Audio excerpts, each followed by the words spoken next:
The police are seeking 3 suspects in relation to the murder of a 45-year-old bartender who was gunned down during a daring daylight heist at a bar in Pembroke, Kingston on Tuesday afternoon. Julian Brown, a businesswoman of Spanish Town, St. Catherine, was shot at her business establishment on Chicona Avenue in Pembroke in the parish. Reports from the Duane Park police are at about 1:40 p.m. Brown was inside her bar when 3 men approached her and demanded money.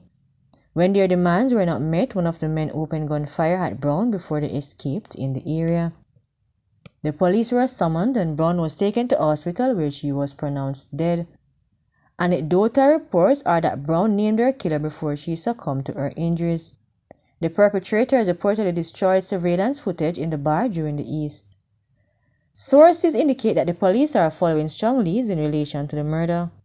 The police have suspect a local man who comes from Pembroke area. He was the one who brought the 2 guys with him, so the police are aware that he was involved and are seeking him now, the source told Observer Online.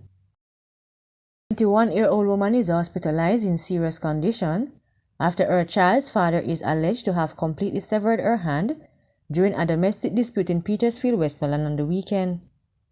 Observer Online understands that the female who resided in Shrewsbury in the parish was physically assaulted during the brawl that transpired in front of the Petersfield High School at 5 p.m. dismissal time for the evening shift. Reports from the police are that both parties had a domestic dispute where the suspect confronted the complainant and used a machete to chop off her right hand, completely severing it. He also reportedly slapped her several times on her head and other parts of her body. The complainant was rushed to hospital where she was admitted in serious condition. Investigations are on. Police have arrested 2 people who reportedly stole an 800-pound bull from its owner in Tatchfield in the parish last weekend. Reports are that on Saturday the bull was stolen and the police alerted. With swift action, the truck in which the bull was reportedly being transported was intercepted by the police, and the animal returned to its owner.